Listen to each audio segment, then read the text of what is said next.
नमस्कार दोस्तों, मैं राहुल सागर धीमे क्लासेस में आप सभी लोगों का स्वागत करता हूं। दोस्तों, आज की क्लास हमारी है भूगोल की।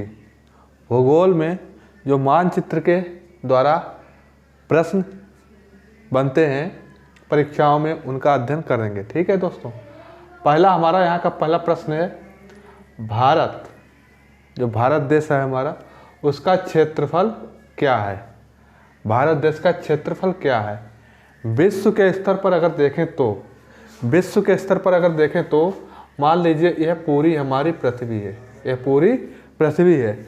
यहाँ पर भारत जो है मान लीजिए इतनी क्षेत्र लेता है, भारत को यह क्षेत्र मिलता है। अगर ये टोटल एरिया 100% है, कितनी 100%, तो भारत का कितना क्षेत्रफल है? केवल 2.4%। भारत का क्षेत्रफल कितना है? 2.4%, जिसमें क्षेत्रफल के आधार पे यानी कि वर्ग किलोमीटर के आधार पर इसे 32,87,263 वर्ग किलोमीटर एरिया है। 32,87,263 वर्ग किलोमीटर एरिया है, जो कि 7वें क्रमांक पे आता है, 7वें क्रमांक पर आता है। ठीक है, इसके बाद है हमारा जनसंख्या।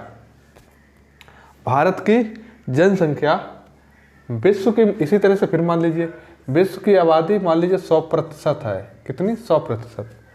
अगर भारत को 17.5%, इसमें से 100% में से 17.5% आबादी जो है वो किसकी है? भारत की है। और यह हमारा दूसरा देश है जनसंख्या की दृष्टि से।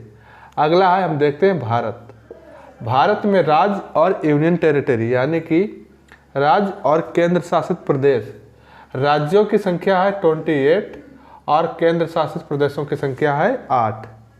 कितनी है? 8। ठीक है, इसी आधार पर अगर देखें तो टोटल कितने बनते हैं? 36। ठीक है, भारत की मुख्य भूमि कहाँ से कहाँ तक है और किस आधार पे? उत्तर से दक्षिण, यानी कि यहाँ से यहाँ तक, उत्तर से दक्षिण। उत्तर से दक्षिण इसकी लंबाई है 3214 किलोमीटर। कितनी? 3214 किलोमीटर। और पूर्व से पश्चिम यानी यहाँ पूर्व से पश्चिम यहाँ तक इसकी जो दूरी है वह कितनी है? 2933 किलोमीटर। 2933 किलोमीटर किधर है? पूरब से पश्चिम। और उत्तर से दक्षिण कितनी है? इधर उत्तर से दक्षिण कितनी है? 3214। ठीक है, इसके बाद देखते हैं पाकिस्तान के कब्जे, यानी यहाँ पर जो भाग है हमारा जम्मू कश्मीर में का, इसे पाकिस्तान ने किस कब्जा कर रखा है? यहाँ पर कितना कब्जा कर रखा है? 78,114 किलोमीटर, 78,114 वर्ग किलोमीटर कब्जा कर रखा है। क्या है? स्क्वायर है। और गैर कानूनी ढंग से यानी कि किसी तरह से ऐसे ही कब्जा कर रखा है 5180 स्क्वायर किलोमीटर। ठीक है, फिर अगला है हमारा चीन के कब्जे वाला क्षेत्र हमारा कितना है? यह चीन है, इधर इस साइड से इसने कब्जा कर रखा है। कितना कब्जा कर रखा है? 37,555 किलोमीटर एरिया। चीन हमारा यह है, पूरा चीन इतना है पूरा।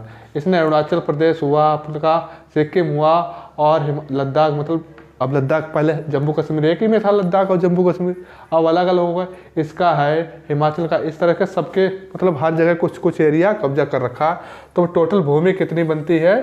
37,555 किलोमीटर। इसके बाद और भी दोस्तों, अगला है भूगोल में अक्षांश और देशांतर के स्तर पर भारत की स्थिति क्या है? किसी भी देश को उसकी स्थिति जानने के लिए ये दोनों चीज़ें सबसे महत्वपूर्ण हैं, यानी अक्षांश रेखा और देशांतर रेखाएं। अक्षांश रेखाएं जो होती हैं वह हमारी पूरब से पश्चिम की ओर खींची जाती है। किधर से? पूरब से पश्चिम की ओर। यानी कि मान लीजिए ये हमारी पृथ्वी है। क्या है? पृथ्वी है। इसको बीच से हमने एक काल्पनिक रेखा खींच दी, जो कि जिसे माना 0 डिग्री पे। इस रेखा को एक नाम दिया भूमध्य रेखा। क्या? भूमध्य, यानी भूमि के मध्य में यानी भूमि के बीचों बीच यानी मध्य रेखा, ठीक है। इसके ऊपर अब हमारा पृथ्वी को दो भाग में डिवाइड हो गए। एक ऊपरी हिस्सा इससे ऊपर वाला, एक इससे नीचे वाला। ऊपरी हिस्से को कहते हैं उत्तरी गोलार्ध और नीचे वाले हिस्से को दक्षिणी गोलार्ध, ठीक है। यानी पृथ्वी पर काल्पनिक रेखाएं पूरब से पश्चिम की ओर खींची गई और जो भूमि के बीच से यानी पृथ्वी के बीचों बीच से रेखा काल्पनिक है, उसके ऊपर के हिस्से को कहते हैं उत्तरी गोलार्ध और नीचे वाले हिस्से को दक्षिणी गोलार्ध। पहली बात। दूसरी बात यह है कि जो हमारा भारत है इस भूमध्य रेखा से बिल्कुल ऊपर आता है, यानी किसमें? उत्तरी गोलार्ध में। भारत की स्थिति किसमें है? उत्तरी गोलार्ध में। अब यहाँ से इस तरह से रेखाएं खींची गई हैं। अब जो दो रेखाएं होती हैं, इन दोनों, चाहे यहाँ की रेखा हो, चाहे ये रेखा हो, चाहे ये रेखा, कोई भी रेखा हो, इन दोनों के बीच की जो दूरी होती है उसकी कितनी होती है? 111 किलोमीटर। कितनी? 111 किलोमीटर। अगला चीज यहाँ पे देखने वाली है भूमध्य रेखा। अब इसके ऊपर जाएंगे, यहाँ पे 23.5 डिग्री, क्या? 23.5 डिग्री इस तरह से बटा हुआ, सबके नाम दिए गए। फिर आ जाएगा आपके का 66 डिग्री, फिर 90। इसी तरह से अक्षांशों को बांटते हुए उनका रेखाओं का नाम दिया गया है। 23.5 डिग्री ऊपर जो है उसे कहते हैं कर्क रेखा और 23.5 डिग्री दक्षिण में उसे कहते हैं मकर रेखा। केवल इन दो रेखाओं को देख लीजिए भारत के परिप्रेक्ष्य में। भारत की स्थिति कहाँ है? दक्षिणी उत्तरी गोलार्ध में। कहाँ पे? उत्तरी गोलार्ध में। उत्तरी गोलार्ध आ जाएगा यहाँ पे, यानी यह रेखा, यहाँ पे भारत की स्थिति है। तो कह सकते हैं हमारा भारत से निकलती है कौन सी? कर्क रेखा। भारत से निकलती है कौन सी? कर्क रेखा। जो यहाँ से गुजरात से, जो कि भारत के बीचों बीच से दो भागों में भारत को विभाजित करती है। भारत को दो बराबर भागों में विभाजित करने वाली रेखा कौन सी है? कर्क रेखा, ठीक है। और नीचे कौन सी है? मकर रेखा। इसके बाद देखते हैं देशांतर रेखाएं। इनका परिप्रेक्ष्य क्या है भारत की स्थिति में? देशांतर रेखाएं जो होती हैं वो उत्तर से दक्षिण की ओर काल्पनिक रेखाएं हैं। अक्षांश रेखाएं कैसी थी? पूरब से पश्चिम की ओर। और देशांतर रेखाएं कैसी हैं? उत्तर से दक्षिण की ओर। उत्तर से दक्षिण की ओर जो बीचों बीच से एक रेखा खींची गई काल्पनिक, उसे कहते हैं GMT, ग्रीनविच मेरिडियन टाइम। यहाँ से 0 डिग्री यानी कि समय की शुरुआत होती है। इस तरफ हम जाएंगे तो समय हमारा प्लस होगा और इस तरफ से आएंगे तो समय हमारा माइनस होगा, ठीक है। और ये दो काल्पनिक रेखाएं होती हैं, इनके बीच की जो दूरी होती है वो कितनी होती है? 111.33 किलोमीटर, ठीक है। हमारा भारत यहाँ पे है लमसम में, ठीक है। तो उसके हिसाब से भारत यहाँ पे है। अब देखते हैं मुख्य भाग, भूभाग यानी अक्षांश और देशांतर के आधार पर भारत की स्थिति क्या है। उत्तर में है तो क्या है? यानी अक्षांश रेखा। अक्षांश रेखाओं के हिसाब से देखते हैं कितना? 8 डिग्री 4 मिनट। तो कहाँ पे आ जाएगा 8 डिग्री 4 मिनट? यहाँ पे। कहाँ पे? यहाँ पे शुरुआत से 8 डिग्री 4 मिनट से, और ऊपर जाएंगे तो कितना हो जाएगा हमारा? 37 डिग्री 6 उत्तर। यानी कि जब भारत की स्थिति उत्तरी गोलार्ध में है तो ये वाला हिस्सा है, ये वाला हिस्सा 8 डिग्री 4 मिनट, ये भी उत्तर में आ रहा है, ऊपर ही आ रहा तो उत्तरी में है।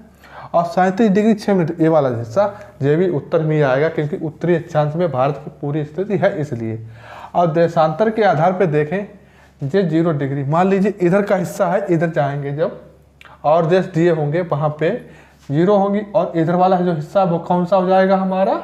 पूर्वी हिस्सा। कौन सा? पूर्वी। जैसे कि ये है इस तरह से 0 डिग्री, तो ये वाला पूर्व हुआ और ये वाला इधर वाला पश्चिम हुआ, ठीक है। तो भारत की स्थिति इस ओर है, तो कौन सी दिशा हुई जाके? पूर्व। डिग्री 7 मिनट, तो 68 कहाँ पे आएगा? ये यहाँ पे। कहाँ पे आएगा? यहाँ पे। तो 68 डिग्री 7 मिनट पूर्व से, किधर से? पूर्व से। और 97 डिग्री पश्चिम, 97 डिग्री 25 यहाँ पे आ जाएगी। 97 डिग्री 25 सेकेंड पूर्व देशांतर इस तरह से है। तो दोस्तों हमने आपको बताया था जो कर्क रेखा है और भारत के बीचों बीच से होकर जाती है, मतलब कि कर्क रेखा भारत को 2 बराबर भागों में विभाजित करती है। आइए देखते हैं किस तरह से कौन कौन से राज्यों से गुजरती है कर्क रेखा। सबसे पहले गुजरात, ये पड़ा आपका गुजरात, इसके बाद राजस्थान, फिर मध्य प्रदेश, फिर छत्तीसगढ़। ये वाला हिस्सा जो है छत्तीसगढ़ का है, ये हिस्सा जो है ग्रीन वाला ये गुजरात का है, तो यहाँ से निकलती है। फिर उसके बाद आता है पिंक वाला हिस्सा जो राजस्थान का, यहाँ से निकलती है राजस्थान से होकर के। फिर अगला है हमारा मध्य प्रदेश, मध्य प्रदेश से जाती है। फिर यहाँ से है छत्तीसगढ़ का हिस्सा जो है, यहाँ से होकर जाती है। उसके बाद झारखंड, फिर पश्चिम बंगाल, फिर अगला देश आ जाता है बांग्लादेश, इससे होकर हुए फिर त्रिपुरा, उसके बाद मिजोरम। फिर एक बार से पढ़ते हैं, गुजरात, राजस्थान, मध्य प्रदेश, छत्तीसगढ़, झारखंड, पश्चिम बंगाल, त्रिपुरा, मिजोरम। अब गिनते कितने राज्य हैं, 1 2 3 4 5 6 7 8, कितने राज्यों से होकर जाती है, 8 राज्यों से। उसके बाद दूसरी एक और रेखा है जिसे कहते हैं मानक समय रेखा, यानी कि IST, Indian standard time. Bharat के समय को, जो भारत में समय होता है, निर्धारण किया गया है, यहाँ से यहाँ तक की टोटल दूरी को विभाजित किया गया है। तो हमारा क्या आया, 82.5 डिग्री। कितना, ये 80 है, ये यहाँ पे आएगा लमसम 82.5 डिग्री। ठीक है, यहाँ से बीचों बीच इस तरह से एक लाइन खींची गई है, मतलब कि बीचों बीच यहाँ से एक लाइन खींची गई है जिसे कहते हैं मानक समय रेखा। क्या है, कहाँ कहाँ से है, यहाँ से मान लीजिए लाइन खींची गई। सबसे पहले क्या है हमारा, उत्तर प्रदेश यानी यूपी। उसके बाद इसके नीचे क्या है, MP, मध्य प्रदेश। फिर क्या है, छत्तीसगढ़। उसके बाद उड़ीसा, और फिर आता है आपका आंध्र प्रदेश। फिर आता है आंध्र प्रदेश। कितने राज्य हो गए, 1 उत्तर प्रदेश, 2 मध्य प्रदेश, तीसरा छत्तीसगढ़, चौथा उड़ीसा और 5वां आंध्र प्रदेश। तो कितने राज्यों से होकर जाती है, 5 राज्य से। भारत का जो समय है वो विश्व के समय से यानी कि इंग्लैंड के समय से GMT कितना आगे है, 5.5 घंटे, यानी ग्रीनविच मेरिडियन टाइम से 5.5 घंटे आगे है। यह टाइम किस तरह से निर्धारण होता है, यहाँ पे देखते हैं। हमने आपको बताया था इस तरह से रेखाएं, देशांतर रेखाएं इस तरह से बनी हैं। ठीक है, पृथ्वी को 360 डिग्री है, ठीक है टोटल। तो इसे काल्पनिक रेखाएं कितनी खींची गई हैं, 360। टोटल जो दिन और रात का समय होता है वो कितना होता है, 24 घंटे। कितना, 24 घंटे। 24 घंटे में 1440 मिनट बनेंगे, 1440 मिनट बनेंगे। जब इससे भाग दिया तो यानी एक देशांतर, यानी एक देशांतर का मतलब क्या, ऐसे जो दो लाइनें हैं, इस लाइन से इस लाइन तक पहुंचने में, इस लाइन से इस लाइन तक पहुंचने में कितना समय लगता है, 4 मिनट का। 4 मिनट का समय का अंतर होता है। यानी कि यहाँ की जो घड़ी होगी और यहाँ की घड़ी, अगर यहाँ 11:04 हुआ है तो अगली जो लाइन होगी वहाँ पर 11:08 का समय होगा। ठीक है, इसी तरह से जब 15 लाइनें, 1 2 3 4 ऐसी जब 15 लाइनें का अंतर देखोगे तो पूरा नेट 1 घंटे का हो जाएगा।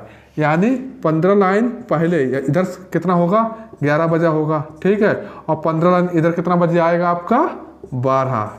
1 घंटे का डिफरेंस देखने को हमें मिलेगा। इसके बाद देखते हैं भारत के दूरस्थ बिंदु किस तरह, मतलब कहने का मतलब यह है, भारत के सबसे पूर्वी स्टेट कौन सा है और दक्षिणी स्टेट कौन सा है, पश्चिमी कौन सा है, उत्तरी कौन सा है। सबसे उत्तर में देखेंगे, सबसे उत्तर मतलब ऊपर साइड कौन सा है हमारा, लद्दाख। कौन सा क्षेत्र है, लद्दाख।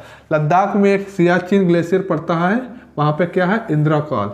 पहले जम्मू और कश्मीर एक था, तो पहले जम्मू कश्मीर में से गिना जाता था, अब लद्दाख को अलग कर दिया गया। यहाँ पर है वो ग्लेशियर और वो पॉइंट इंदिरा कॉल जो कि सबसे उत्तरी बिंदु है।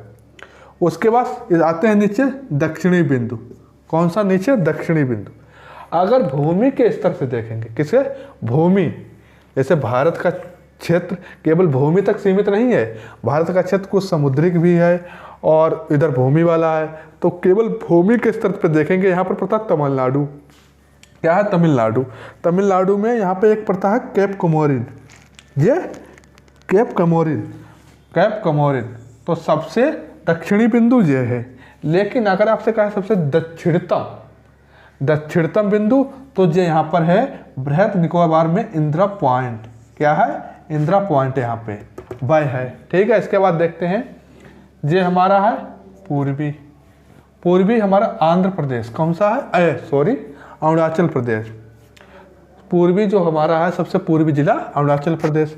इसमें एक जगह पड़ती है किबुथु। क्या कहते हैं? किबुथु। और गुजरात, इधर है आपका गुजरात।